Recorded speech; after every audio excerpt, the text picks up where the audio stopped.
On est de retour en compagnie de Mélanie Lapierre. Mélanie est très impliquée au niveau des organismes régionaux. D'ailleurs, elle s'occupe de bénévoles du côté de Telaide, Saguenay-Lac-Saint-Jean, mais aussi du Centre de prévention du suicide. Ce matin, on va parler plus du volet Telaide. Donc, Mélanie, bienvenue à l'émission. Ça va bien ce matin? Oui, toi aussi.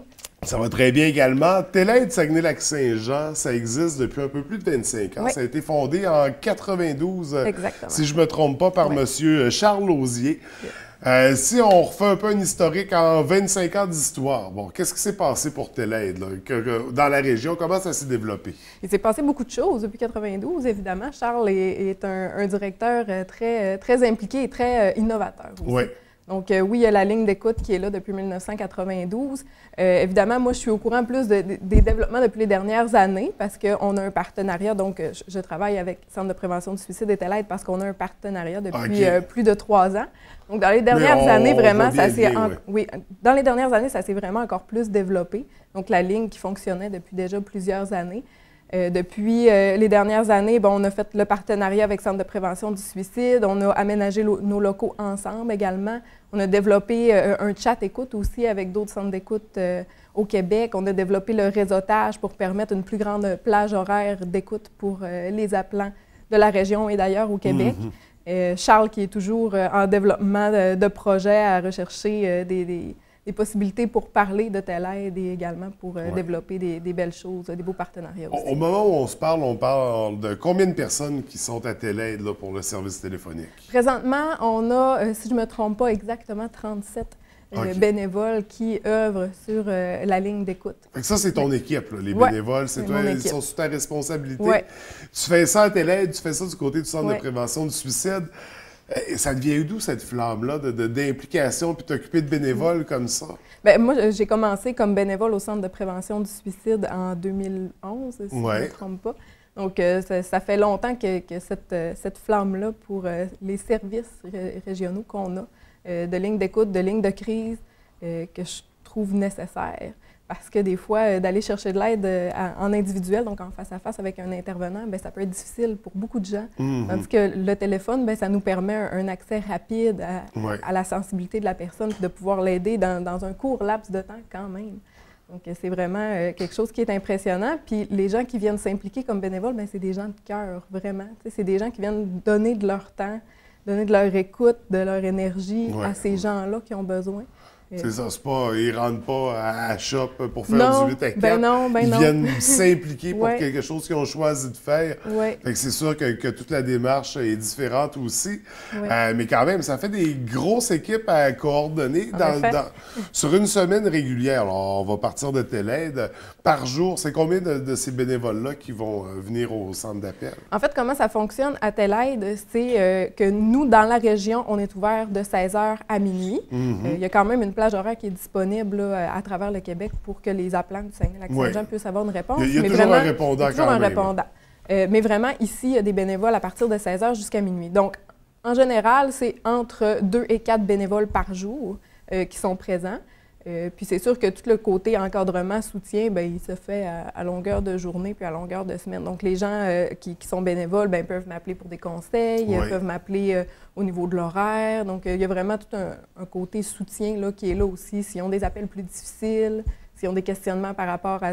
On ne se cachera pas qu'il y a des gens qui ont des troubles de santé mentale qui nous appellent. Donc, des fois, ils ne connaissent pas nécessairement le trouble en question. Donc, qu'est-ce que je peux faire avec ces personnes-là? Donc, c'est vraiment...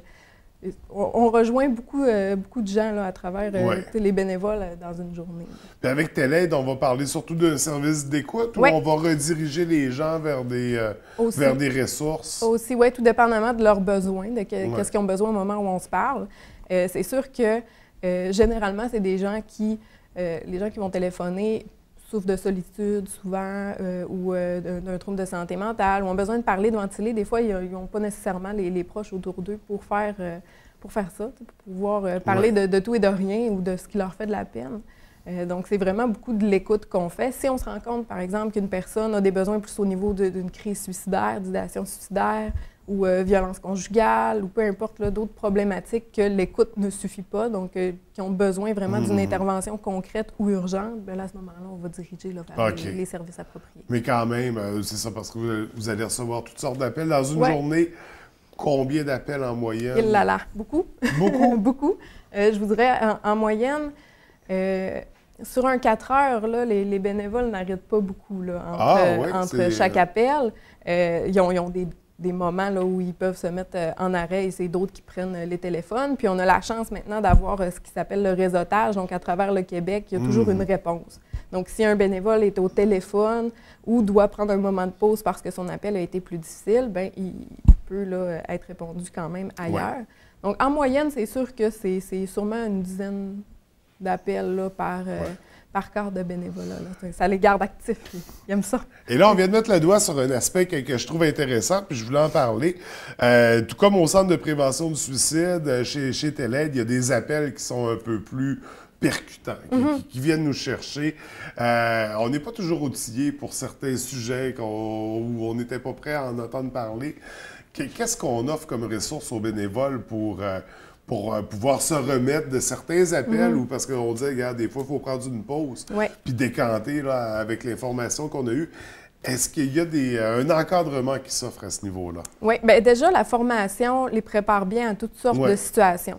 Donc, la formation est vraiment donnée, la première partie sur l'approche qu'on utilise, donc l'approche de l'écoute active, puis une technique qu'on utilise avec des gens qui appellent plus régulièrement. Puis, il y a une deuxième partie qui est tout au niveau de tous les troubles de santé mentale qu'on peut rencontrer en étant bénévole à Téléaide. Puis, la dernière partie, c'est ce qu'on appelle un peu, on a déjà parlé, je pense, dans des entrevues ici, sentinelles en prévention du suicide, donc des gens qui sont formés pour repérer et faire les premières interventions pour des gens qui ont des idées suicidaires, donc sont formés pour ça aussi. Puis, à chaque mois, nous, on offre une formation continue sous formule 5 à 7, donc gratuitement aux bénévoles. Où ils viennent prendre un lunch et écouter cette thématique-là. Donc, la thématique est toujours dirigée vers des problématiques ou des clientèles qu'on a en salle d'écoute et en salle d'intervention ou en prévention du suicide. Donc, on les outille pour plein de situations. En salle, ils ont accès aussi à des documents pour diverses situations. Donc, si telle chose arrive, qu'est-ce qu'on fait?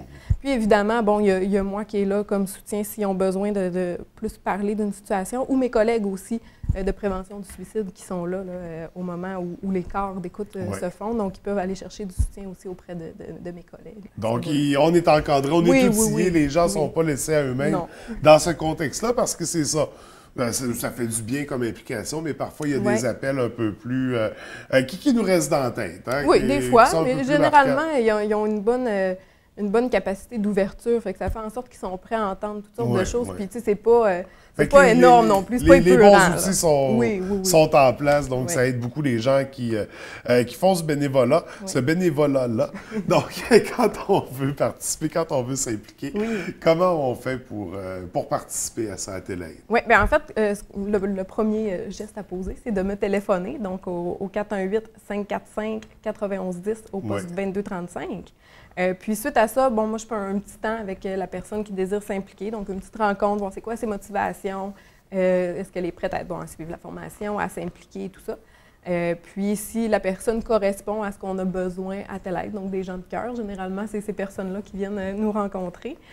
Suite à ça, ils prennent la formation là, qui se donne. C'est une formation de 28 heures, donc qui est assez complète. Puis en salle aussi, les premiers bouts en salle sont accompagnés d'un bénévole d'expérience, donc ils ne sont vraiment pas lâchés lousses dans la nature. Puis après ça, ça suit son cours. Donc ils font leur implication. Là, généralement, les gens s'impliquent une fois par semaine, donc selon leur horaire.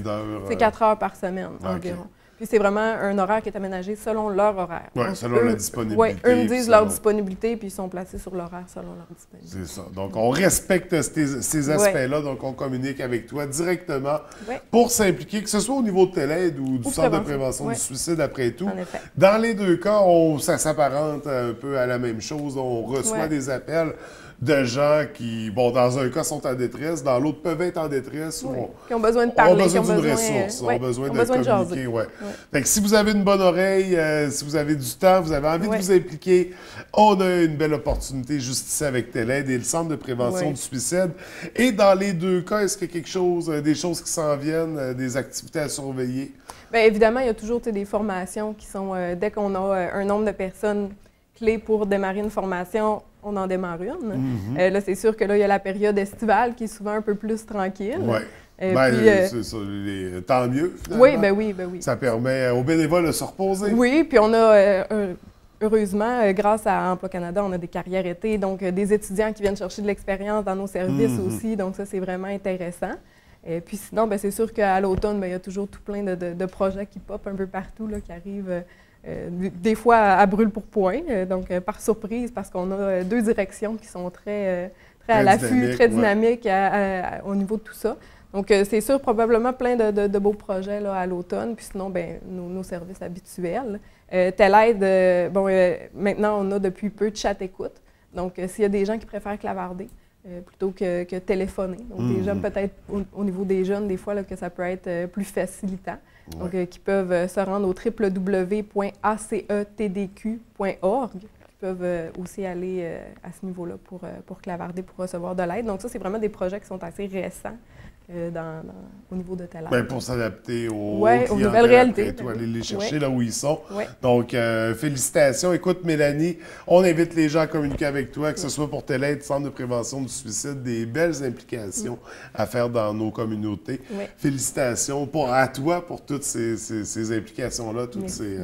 Donc, on est content de te retrouver. Puis, Mélanie, on se reverra certainement l'année prochaine, que ce soit pour un ou pour l'autre. Donc, ce sera un plaisir. Merci beaucoup. Merci beaucoup.